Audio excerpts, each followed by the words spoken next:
Good day and welcome to Letters and Politics. I'm Mitch Jeserich. Today we're going to be in conversation about the history of abortion in the United States by going all the way back to the founding of the country and the Constitution and working our ways through, including how attitudes towards abortion have changed over the centuries, bringing us all the way up to the present. My guest for this conversation is Jeffrey R. Stone. Jeffrey Stone is the Edward H. Levy Distinguished Service Professor at the University of Chicago. In 1973, he was a law clerk to Supreme Court Justice William J. Brennan when the Roe v. Wade decision was released.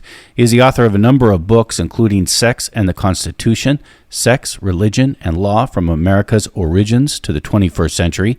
His forthcoming book is called Social Media, Freedom of Speech, and the Future of Our Democracy, which is co-authored with Lee Bollinger. He joins me over Zoom. Jeffrey Stone, it is a great pleasure, sir, to welcome you back to this radio program. Pleasure to be here again. Thanks so much. And you're going to join us for the hour. Later in the hour, we will take listener calls. I'll give that number out in a little while. Don't call in now. Professor Stone, how far back can we find evidence concerning the practice of abortion? Abortion was legal and fairly common all the way back to the Greeks and the Romans. And that remained the case through the Middle Ages in England and in the American colonies and in the United States at the time that the Constitution was enacted. Throughout all of that time, there were some judgments about whether abortion after quickening should be permitted, which is about the midpoint of pregnancy. But before quickening, abortion was always allowed, and it was common and not regarded as particularly controversial. Quickening is a term we may return to a few more times. What exactly does it mean? It basically means the time at which a woman can feel the fetus. Before the founding of the United States, when we had the colonies, abortion was legal in Great Britain? Yes, and it was, yes, and in America. And the Americas as well. Mm-hmm. Was it something that was even considered, talked about? Was it a controversial issue, say, during the founding of the United States, perhaps maybe during the Constitutional Convention in Philadelphia? No. The only people at that time who were opposed to abortion in any significant number were Catholics, but there weren't many Catholics in the United States at that time. So it was not regarded as particularly controversial. And most people didn't talk about it as a question of should it be allowed or should it not be allowed. It was just taken for granted. But Catholics for some time had been against abortion. Yes, but the Catholic Church condemned it. But even in the Middle Ages, it was not illegal. So they basically condemned it for their own members, but did not go into the law to prohibit people from having abortions just because Catholics didn't like it. Now, you have read this most recent Dobbs decision that was penned by Samuel Alito. One of the arguments among many, and I'm curious actually what else you have found in that decision that may not have gotten as much attention, but one of the arguments is that the right to an abortion was never explained or never even talked about or mentioned in the Constitution. Hence, the Supreme Court shouldn't be weighing in whether or not, if it is legal, it should be a state issue. Well, it's true that abortion is never expressly mentioned in the Constitution. That's accurate. But that in itself has never been regarded as a limit on the understanding and meaning of the Constitution. In adopting the Bill of Rights, the framers in the first Eighth Amendment listed freedom of speech, freedom of religion, freedom from unreasonable searches and seizures, and freedom from cruel and unusual punishment, and so on. But one of the things that concerned the framers was that listing these 8 rights in the Bill of Rights might be taken to imply that those are the only rights that individuals have. And because they wanted to prevent that understanding, they also adopted in the Bill of Rights at the same time the Ninth Amendment, which provided that the enumeration of certain rights in the Constitution shall not be taken to deny or disparage other rights retained by the people. So they were perfectly aware that there were rights that were implicit in our constitutional structure, but that had not been spelled out in particular provisions. And just as the justices understood that the meaning of freedom of speech and freedom of religion and freedom of the press and unreasonable searches and seizures had to be defined over time, that those were not clearly understood by the framers themselves, that was true for the Ninth Amendment as well. Now, if we had asked the framers, do you think the Ninth Amendment should be understood to protect the right to abortion? There's no way to know that, frankly. It was never discussed one way or the other in that regard. It was simply taken for granted. It would be like asking us, should the Constitution be understood to imply the right to marry, which was not in the Constitution. The Ninth Amendment's important, yet we hardly ever hear about the Ninth Amendment. But again, as you said, the Ninth Amendment basically says that rights that are to be protected are not solely limited to the rights that had already been laid out in the first 8 amendments or so. Correct.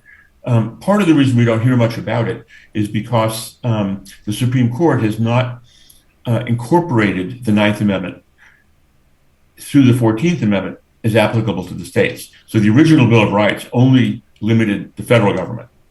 With the adoption of the 14th Amendment, the question was what rights in the Bill of Rights now apply to the states as well. And over a long period of time, the court gradually concluded that freedom of speech, freedom of the press, freedom of religion apply to the states as well. But they've never directly decided that the Ninth Amendment applies to the states. Oh, that's really interesting. Part of the reason for that, though, is they understood that there was language in the 14th Amendment that basically did the same thing. Most obviously, there's a Privileges and Immunities Clause of the 14th Amendment.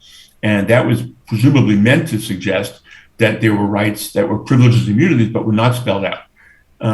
But that has been narrowly interpreted back in the 19th century. And so basically the court has used the Due Process Clause of the 14th Amendment to hold that there are unenumerated rights that are guaranteed against the states as well as the federal government. We can find a lot of faults with the framers of the Constitution for a lot of reasons. But I think it is important to understand when we look at the Constitution, and I guess this argument of, is it something that's fixed in stone according to the words, or is it a living or breathing document? If we went back in time, the Constitution itself could be considered a product of the Enlightenment. And of course, there's a lot of problems with the Enlightenment too, but one of the important things about understanding the Enlightenment is that this was sort of a progressive intellectual moment in time. Absolutely. But the other thing about it is, the First Amendment provides that Congress shall make no law abridging the freedom of speech or of the press. What is the freedom of speech? What is the freedom of the press? It's taken the court 2 centuries to try to make sense out of that. And it's not, even today, it's not completely resolved. So the framers understood the complexity of these things. They were putting into the Constitution basic principles that they knew had to be evolved and figured out over a long period of time, partly based upon understanding and values as they change, and about changes in the world over time. So coming back to abortion, obviously the framers did not see it necessary as to ban abortion in the Constitution, but states at the time were also not moving to ban abortion. I mean, abortion was pretty much legal everywhere. It was legal everywhere. Not only pretty much, it was legal everywhere in the colonies and in the states. How would you explain the attitudes then, I guess we're talking about the 18th century here, the attitudes towards abortion? Before in the we 18th get century? In the 18th, yeah, before we get to the shift, that will be my next question. I mean, so far as I know, the people of that era did not see it as raising a particularly controversial issue, at least pre-quickening. And there were no movements to try to outlaw abortion at that time. And I think most people took it for granted that this was simply something people could do, like, riding a horse. And sometimes a necessary thing to do. Yeah, sometimes a necessary thing to do for the health and well-being of the woman. But it generally was taken for granted. It's something people could do. Yeah. They didn't think of it as anything all that controversial. That begins to change in the 19th century, in other words, the 1800s. What's important to know about that period of time? Well, the thing that precipitated the change was the Second Great Awakening, which was a fervent religious movement in the United States that was concerned about the freedom that individuals had that they thought were not consistent with their values. And it was a very powerful religious movement. And it sought to prohibit, for example, sexual expression, which had not been criminal before then. It sought to prohibit contraception, and it sought to prohibit abortion. And all of these was seen as sinful and as immoral, and therefore they should not be allowed. And abortion began, I think in 1821, Connecticut adopted the first law against abortion. And as this movement took hold on the country, gradually the number of states that prohibited abortion increased. But the driving force behind it was primarily religious. The other force behind it was the belief that women are Eve-like, and that is, they will not be pure when it comes to sexuality, they will not be loyal to their husbands, and one way to reduce the likelihood that they will be inappropriately sexual was by eliminating abortion, because then if they got pregnant, you could know that they were screwing around. And there was also the belief that women were not competent while they were pregnant to make their own decisions about these matters, that a woman's mind was seriously distorted when she was pregnant, and therefore she shouldn't have the ability to make this decision. Related to that was the notion that if a woman had an abortion, it would have serious long-term effects, both on her own mind and on the health and well-being of subsequent children. Now, all of this was fantasy, but it was widely put out and advanced. By the time we got to the 20th century, every state in the nation had prohibited obscenity and abortion and contraception. Tell me more about what this Second Great Awakening was. What do we mean by that? Well, there had been a First Great Awakening in the early 19th century, which was basically a religious movement designed to take over the values of the nation. And it basically moved people to believe that their religious faith was so true that everyone had to act in conformity with it, and that any laws that were inconsistent with it should be prohibited. Then it phased out in the the late 1700s, and then it reemerged in the 19th century, and it lasted for about 30 years, and had during that time a significant effect on American politics. Now, people like Thomas Jefferson and John Adams, who were still alive then, were horrified by this. They were. Oh, yeah, they thought it was absolutely awful. Because they believed people should have a right to have their own religious beliefs, but they should not have a right to impose their religious beliefs on others. And that's precisely what the Second Great Awakening was attempting to do, and across a range of issues, but many of which involved sexuality. What kind of other laws would we end up getting beyond abortion because of the Second Great Awakening? Well, as I said, there was no law against obscenity in the United States or in England before the 19th century, and this was something which prohibitions on abortion began being advocated during the Second Great Awakening, and then became even more and much more demanded by the Comstock era in beginning of the late 1860s, to the point where every state, by the time we got to the end of the 1900s, end of the 1800s, had laws prohibiting obscenity, as did the federal government. So this was basically part of a very strong religious view that basically took the position that government should not have the capacity to enact laws that are inconsistent with my religious belief. And there was enough power in that to take over the political process. And even the federal government enacted laws prohibiting contraception and sanity and abortion. Did this have majority support, or was this being pushed by a very fervent minority? Hard to know the answer to that because they didn't have polls at that time. But I think I would say it was probably pushed by a strong minority who were so fervent about it that they were able to have a highly disproportionate power in the electoral and the political process. Really interesting. We know there are many states that almost immediately banned abortion after this Dobbs decision, or will here in the next few days. Some of those states, I just learned, weren't from the adoption of new laws that they passed recently, but were some laws that they've had on the books going back to the middle of the 19th century, including a state like Wisconsin. I think their law dates back to the 1850s. Wisconsin has a Democratic governor. I think almost 60% of the people in Wisconsin believe a right to an abortion should be the law. And yet you have a Republican legislature that doesn't look like it's looking to reverse that 1850 that law sometime in the 1850s anytime soon.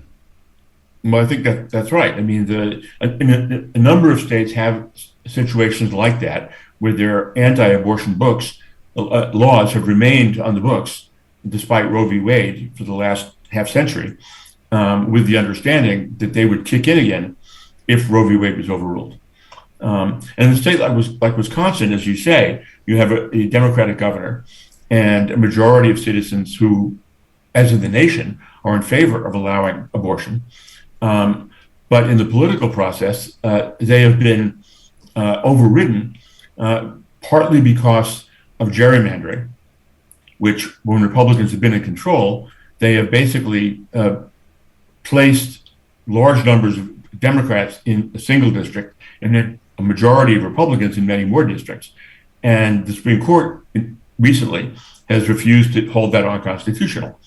And that was, in my view, disgraceful and deeply damaging to our democracy, because it allows a fervent minority to effectively take over the political process by drawing district lines that benefit them. This might sound like a far-out comparison, but this moment in time that we're living in after the Dobbs decision, even leading up to the Dobbs decision, but now at a post-Roe v. Wade world, reminds me, since we're talking about the 19th century, does remind me of somewhat of the politics of the Civil War. And after the Dobbs decision, now it's turned abortion into a state-by-state issue where some people even be trying to flee their states to get an abortion somewhere else, and they're trying to enact laws not to allow that to happen, and the controversies between states. I mean, obviously this is not slavery, but you get some of those similar dynamics leading into the Civil War. With slavery, you get the Dred Scott decision of 1857, and now states that outlawed slavery were starting to feel threatened that they might one day be forced to have slavery in the state. A lot of this, this period right now reminds me of that. Yeah, I think that's probably right. Particularly given the current makeup of the Supreme Court. The court has never been as polarized and as ideologically fervent as it is with the 6 Republican-appointed justices. And they are not just Republican-appointed justices, and they're not just conservative, but they're ideologically pretty fanatic, frankly. And to give a sense of this, when Roe v. Wade was decided, 5 of the 6 Republican-appointed justices were in the majority of Roe v. Wade, including 3 of the 4 appointed by Richard Nixon, who was opposed to abortion. But they were willing to act independently and to decide for themselves. And indeed, from the time of Roe until now, Republican justices appointed to the Supreme Court, 9 of 11 of them voted to support Roe v. Wade, except for the justices on the current court. And now you've got 6 of them who basically are prepare to either specifically overrule Roe or, in Roberts' case, to significantly limit Roe. Which is interesting because in Samuel Alito's decision, he says that Roe v. Wade was erroneously decided. But when you put it that way and you see that the vast majority of justices voted to uphold it, there's a bit of irony there. It was a 7-2 decision. The two dissenters, one of whom was William Rehnquist and one of whom was Byron White, a Republican and a Democrat, and they wrote relatively modest dissents. The attack that Alito makes on the opinion, I think, is unfair. In those days, justices tended to write much shorter opinions than they do today, because they decided many more cases each term than they do today. And Blackmun's opinion relative to Alito's opinion was relatively short. So it's fair to say that it didn't go into all of the complex intricacies that one, in theory, might have gone into. But the essence of Blackmun's opinion was to fundamentally say that abortion had historically been legal throughout Western civilization, and in the United States, at the time the Constitution was adopted, and was only made illegal in the 19th century, and therefore the history basically favored the notion that outlawing abortion was not history. It was a momentary, fanatical religious thing. Yeah. And second, he strongly made the point about the reality of the world of abortion for women. Until the late 1960s, most people knew nothing about the experience of women who had abortions, 2 million a year. Because you couldn't, right? You couldn't even talk about it if you had an abortion. You couldn't talk about it because A, it was illegal, and B, it was regarded by many people as shameful. And so most people knew nothing about what the actual experience of abortion was. Now, a small percentage of women who were relatively well off were able to find either a doctor in the United States or fly somewhere else, like Puerto Rico, to get a legal abortion. But the vast majority of women did not have that option, and they therefore had to resort to a whole range of horrible experiences. About 20% of abortions then were self-performed using things like coat hangers or screwdrivers, and which were very dangerous and terrifying for the women who did them. Other women who were not willing to do that had to find someone who could perform an abortion. And since you couldn't make it public that you performed abortions because it would be a crime, they basically had to ask or have friends ask for them, cab drivers, elevator operators, whatever. They would say, I have a friend who's pregnant and would like to have an abortion. Do you happen to know somebody who I could put her in touch with? And I'll pay you X amount of dollars if you'll give me the name. And they would then, hopefully, from their standpoint, find someone, contact them, say they'd like to have an abortion. They didn't know who this person was. And the person would say, okay, it's going to cost you X dollars. Meet me at the corner of X and Y Street at 11 o'clock at night, facing northeast, and just stand there. And then the woman would go there by herself, terrified, not knowing what was going to happen. And somebody would come up behind her and put a blindfold on her. And then a car would pull up and they would push her in the backseat of the car, and they'd take her to some undisclosed location. It could have been a back alley. It could have been a hotel room. They had no idea where they were. And then somebody who they didn't know would perform an abortion on them. And then when they were done, hopefully she didn't die during it, they would then put her back in a cab, in a car, and drop her off again at the same place where they picked her up. And this was just terrifying to women. And when the justices learned this history in the late 1960s and early 70s, they recognized that almost 2 million women a year were going through this horror show, and that this was fundamentally inconsistent with the rights and the dignity and the interests of women in our society, that we should not be subjecting women to this horror, including our children and our wives and our mothers. And the justices came around to the view that this was a complete violation of the individual's right of dignity and autonomy, that the state should not be able to prohibit without a very substantial justification. On the political scene, it was Republicans, wasn't it, in the 20th century, who were some of the strongest supporters of legalizing abortion? Yes. I mean, ironically, until Ronald Reagan, the Republicans were more likely to support abortion than Democrats, because most Catholics in this country at that time were Democrats. And therefore, Democrats were less likely to be pro-abortion. When Ronald Reagan ran for and in this period, by the way, Barry Goldwater and Ronald Reagan as governors were among the most, Nelson Rockefeller, were among the most supportive of abortion rights. Even Reagan. Even Reagan in the state of California.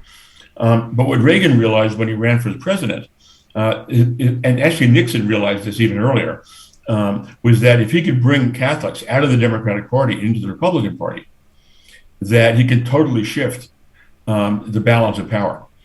And so Nixon started taking a strongly anti-abortion position, and Reagan went even further than that. And the consequence of that was they brought most Catholics who were previously Democrats into the Republican Party. And that gave them far more power. And this was basically a political movement that distorted what previously had been the distribution of individuals, because most Catholics cared a lot about what Democrats wanted in terms of public policies. But once they realized that Republicans would oppose abortion, this was key to many Catholics. And they decided to say, well, the hell with the other issues about, equality and child care and health care and so on. If Republicans are prepared to outlaw abortion, we'll go with them on that. So they became single issue voters and shifted parties. Do you see a link between the Second Great Awakening and this period of time and the evangelicals joining the Republican Party? Could one day in history, or one day in the future, could we be looking at this as the Third Great Awakening? Yes, although the religion component of it is less explicit. Evangelicals and Catholics, some Catholics, almost half Catholics, believe abortion should be legal. But a much higher percentage of Americans believe that it should be legal. But they have basically formed a political movement that is able to give opponents of abortion a very substantial guarantee of a significant percentage of the total votes. And that has seriously affected the voting pattern in the United States. And the Republicans understand that. They figured it out. And they therefore were able to make this power. When Ronald Reagan was elected, one of the leaders of the evangelical and anti-abortion movement said that basically we now control the White House. Yeah. This is Letters and Politics, and we are in conversation with Jeffrey Stone, who is the Edward H. Levy Distinguished Service Professor at the University of Chicago. In 1973, he was a law clerk to Supreme Court Justice William Brennan when the Roe v. Wade decision was released. He is the author of the book Sex and the Constitution, Sex, Religion, and Law from America's Origins to the 21st Century. That was published in 2017. His forthcoming book is called Social Media, Freedom of Speech, and the Future of Our Democracy, which will be co-authored with Lee Bollinger. As promised, we are going to open up our phone lines. Before I give the phone number, I certainly want to encourage women to call in today. Sometimes when we open our phones, it'll be full of men, and I do think it's important to get a good range of people who are asking questions and have quick comments. The phone number is 1-800-958-9008. Again, that's 1-800-958-9008. You'll only be able to call in if you're listening to KPFA in Berkeley, KFCF in Fresno, and KPFK in Los Angeles. For all of our other listeners around the country, you air us at a different time. You don't take us live, so regrettably, you will not be able to participate in this call-in. Again, the number 1-800-958-9008. Again, Jeffrey Stone, you were a law clerk for Justice Brennan in 1973 when the Roe v. Wade decision was released. What was that like? Well, one of the things that was particularly interesting about being with Brennan is Brennan was the only Catholic on the Supreme Court. And he struggled a bit with how to separate his religious views from his responsibilities as a justice of the Supreme Court. But he did that successfully and turned out to be a strong supporter of Roe v. Wade and managed to basically separate his religious views, which he knew should not be determining how he votes in the meaning of the Constitution. And he did that in a way that the current Catholic and justices have failed to do. And that's pretty disturbing. But that was one of the interesting things in particular dealing with Brennan. But he was one of the major parties within the court who helped shape Blackmun's opinion, along with several others. And he was very supportive of this because he cared a lot about women and about the reality of this prohibition on abortion to the lives of women. And that, I think, to him dominated his view about this. That if men, the typical cliche was if men could get pregnant, abortion would be legal. And this was just an indifference to the interests of women. Was it controversial at the time that it was decided? Not particularly. I mean, as I said, it was a 7-2 decision. 5 of the 6 Republicans on the Supreme Court voted with the majority in Roe. At the time it was decided, most newspapers and magazines, including in conservative communities, basically applauded the decision. And the anti-Roe movement took on real force in the end of the 1970s when the movement arose based not only on abortion, but on the increasing availability of obscenity, on sexual behavior, on the notion that gay rights should be recognized. And this kind of unified the conservative components in our community, conservative elements in our community, to oppose all of those things aggressively. And that's what really began the fervent anti-abortion movement. But it was not about abortion only. It was about all those issues coming together. Let's go to our first caller. We're going to go to San Francisco, where we are joined by Ariane. Good morning, Ariane. You are on the air with Jeffrey Stone. Thank you. Thank you, Professor, for your work, and thank you, Mitch, for your empathy, as always. I just want to comment on the cynicism of this timing of this decision during Pride weekend, but also to deviate the public from the January 6th proceedings. I don't believe that the court cares about public opinion, and if you study George Lakoff, the linguist, he said that many conservatives believe that people by nature are inherently bad and they need discipline. And so in this case, the view is that women who have unprotected sex should be punished, and that we need to increase the number of white births to foist off the changing demographics of America. But I have a question for you, Professor. It's about privacy rights. The question is, do you think that the ultra-right in the South are going to claim that the fetus or baby or whatever is not owned by the mother, and that as private property rights only, privacy rights only relate to private property, that they're going to contend that privacy rights do not relate to so-called who is inhabiting the womb, because the property belongs to the state and not to the mother. Thank you, Ariane. I would be surprised if the states or some of the states took the position that the fetus belongs to the state rather than to the mother and father. That would be a kind of weird position to take. It's not implausible that some states would say that, but I would be surprised if they went that far. I think that The real concern is that Congress might enact a law at some point prohibiting abortion in the United States. And that would mean it couldn't be legal in those states where it is legal, depending upon who controls Congress and the White House.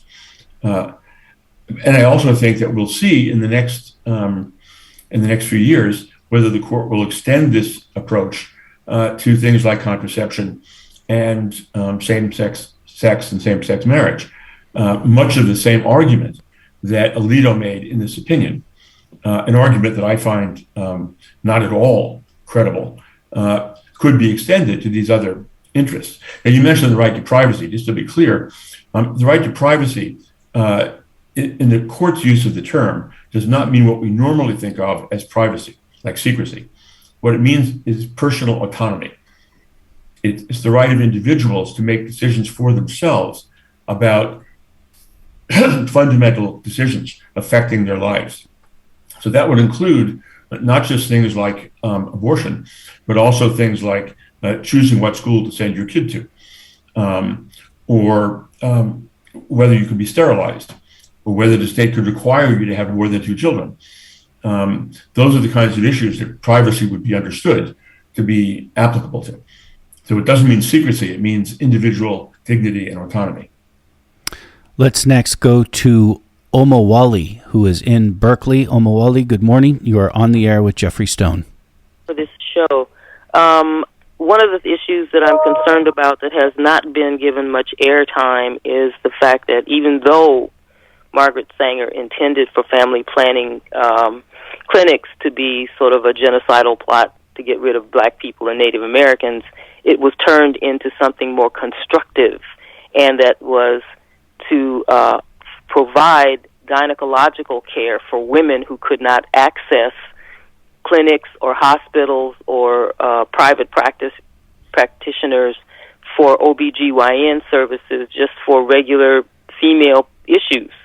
And none of the health concerns of what happens to the women who can't afford, can't get to, or don't have access to health clinics for women's hygiene or women's health issues, that those family planning clinics were meeting that need.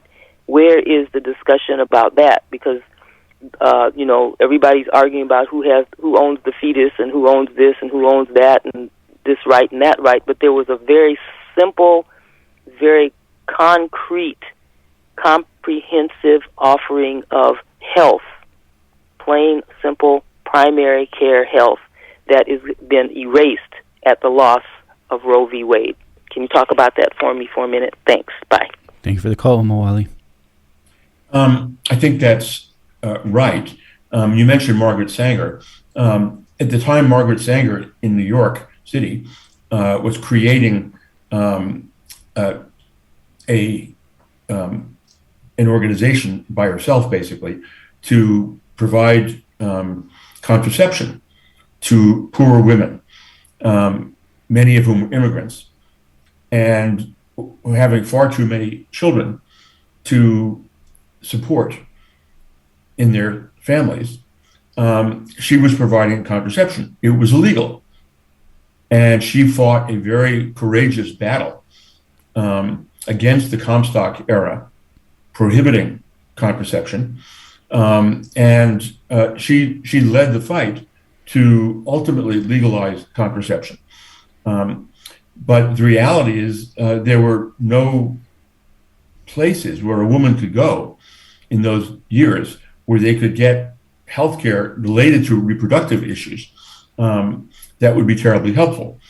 I do think that you're right, that by eliminating the abortion clinics, that will go not only to abortion, but also to the other issues that those clinics can help women with, and that states may not be willing to tolerate. So I think the effect of this will go beyond abortion, particularly for poor and minority women. Next up is Wanda in El Cerrito. Wanda, you're on the air. Hi. I missed a few minutes of today's discussion, so you might have covered this then. but your guest talked about until the Great Awakening in the 1800s, that abortion was routine in this country, commonplace, widespread, unremarkable. My question is, by what techniques? By what medical procedures? You completely skipped over that. And were they safe? Were they effective? Were they reliable? Thanks. So the vast majority, almost all abortions performed in those years and in the generations before, were performed by midwives. And they had been trained by other midwives how to do this. And they were pretty successful with it. They had lots of experience with it. They did not try to perform abortions when they had reason to believe it might be harmful to the woman. And they were basically pretty good at doing this, and they were widespread across the country. And it's interesting, one of the reasons why doctors in the mid-19th century began demanding that abortion be prohibited is they wanted to get rid of midwives, because they were basically competitors with them, not only on abortion, but a whole range of medical and health issues. And they were determined to get rid of midwives. And one of the ways they did that was to try to demand the elimination of abortion, which was one of the primary things they did. But they didn't have, people did have drugs they could take to initiate an abortion. And that goes back to the Greeks and the Romans. So early in pregnancy, one could use various types of medications to induce a pregnancy. But the further you went along, the more important it was to do a more medical type of abortion. And the midwives were good at that because they did it all the time. Many more women die in pregnancy than from abortion. 20 times higher percentage of women die in pregnancy than is abortion. I suspect abortion was probably safer when it was legal than when it was outlawed, because when it was outlawed, then you had to go through extraordinary measures just to get one. Absolutely. Absolutely true. Yeah. Let's next go to Michael, who is in Berkeley. Good morning, Michael. You're on the air with Jeffrey Stone. Thank you for that great talk, Professor Stone, I guess. Let me recap. You said that Ronald Reagan was pro-abortion when he was governor of California, but when he went to the presidency, he flipped and was anti-abortion because he was trying to bring aboard Catholics who were leaving the Democratic Party and supposedly joining the Republicans. Do I have that right, basically? And then I have one other. Well, let's just get that out quickly. Your connection's not very good, Michael, so just say the last thing quickly so we can get to it. All right. The last thing quickly is not Professor, but we're dealing with a feckless Democratic Party. Last week I heard Joe Biden say, when you vote Democrat this November... Michael, you said you had a question. I'm sorry. You're not easy to understand. So it was a statement I said. He said that you'll be assured that you'll have a pro-abortion candidate. And yet Nancy Pelosi just backed Henry Cuellar down in, I think, the 27th or 37th district in Texas, and he's anti-abortion. He won by 300 votes. All right, Michael. Appreciate your call. Yep. Got it. Let's next go to Santa Maria, where we're joined by Matt. Good morning, Matt. You're on the air. Hello. Thank you for another amazing show. I just wanted to say quickly that I find it kind of ironic and hypocritical that those who are so anti-abortion seem to be very pro-war. So, and care a lot about a fetus from gestation to birth, afterwards not so much. And in their false flag wars, it's perfectly fine for them to blow to smithereens a pregnant woman, a child, etc., and get there all in a flurry about the gestation period. All right, Matt, appreciate your comment. Let's next go to Nadia in San Francisco. Good morning, Nadia. You're on with Jeffrey Stone. Okay, thank you so much. A great program, very important.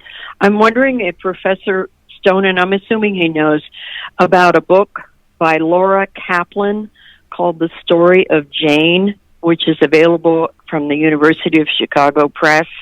And that was an illegal but safe and very respectful network of women who used the word Jane, the term Jane, to provide abortions in the late 60s and early 70s in Chicago. Yes, they were connected to the University of Chicago. Heather Booth, one of the founders of the organization at the time, was a student at the university. And Jane performed 11,000 abortions. And the people who performed the abortions were students, or most of them were students. They basically had a doctor who was willing to train them how to perform abortion safely. And Jane was, of course, meant to be anonymous, so nobody could figure out who was actually doing this. Although the police did know about it, but didn't want to bother prosecuting anybody until the very end. They did an extraordinary service to all of these women. Some of them starting as students in the university, then moving to the area around the university, and then going even beyond that. And they were very courageous and had an extraordinary effect. And the book is definitely worth reading. And there's also some movies you can watch that talk about the history of Jane. And it's a remarkable part of our American history. Interesting. Let's next go to Albany, where we're joined by Jeff. Good morning, Jeff. You're on the air. If you can clear up something, you've really done it brilliantly, but stare decisis and originalism, it seems like all these clowns, I'll call them, that are religious zealots, that are the six that put through the abortion ban, they claim they're going back to the originalists and what the framers of the Constitution said, but you've just pointed out that they were horrified that people were going against abortion and were putting their religious feelings and on the whole process. I'm stabbing at this. Clear that up, because it seems like you've really pulled the rug out from under these people. Well, the originalism argument in this context, in Dobbs, Alito argues, and not completely unreasonably from an originalist perspective, is determined by those who adopted the 14th Amendment, not the original Constitution, because it's the 14th Amendment that extends individual liberties to citizens of states. The original Constitution only applied to the federal government. Yeah, so only the original Constitution, only the First Amendment applied when it came to the federal government, not the states. Yeah, right, including all of the guarantees of the Bill of Rights. And at the time the 14th Amendment was adopted, Alito is not unreasonable in saying that the framers of the 14th Amendment, did not intend to provide women any rights. First of all, not the right to vote, not the right to be a lawyer, not the right to do anything. And they did not affirmatively have any intention to guarantee a right to abortion. So if you look at, quote, originalism, simply from the actual affirmative intentions of the framers, with respect to the 14th Amendment, that's not a crazy position, frankly. The problem is that originalism is a crazy position, because the Constitution was never intended to be interpreted that way. The citizens who adopted these provisions, whether it be the First Amendment or the Fourth Amendment or the 14th Amendment, understood that equal protection of the laws, or due process of law, freedom of speech, were completely vague and undefined, and that they understood these notions would evolve over time. And they trusted the courts to do that. And so there are all sorts of examples where we give protection to rights under the Constitution that would never have been imagined by the framers. And my guess is the framers would have said, as Adams and Jefferson and others did, Madison, that this is why we wrote a vague Constitution. We're almost out of time here, but it almost reminds me of the Second Amendment as well when it comes to originalism. Again, when I've talked to other constitutional scholars, they say that what originalists argue today was something that was not being discussed at the convention itself when it came to the Second Amendment. It's absolutely true. The Second Amendment was about having a militia in the states. And that's because there were no real police forces at the time, and the states needed people who were capable of coming forth when necessary with arms. But that's not the purpose at all now. Somebody who walks around with a handgun in his pocket is not part of the militia in any way, shape, or form. And the justices who give this incredibly expansive interpretation of the Second Amendment are simply ignoring the actual originalism of that amendment. Jeffrey R. Stone has been our guest. Again, he is the Edward H. Levy Distinguished Service Professor at the University of Chicago, and he's the author of the book, Sex and the Constitution, Sex, Religion, and the Law, From America's Origins to the 21st Century. Professor Stone, that was fascinating. Thank you. Thank you for having me on.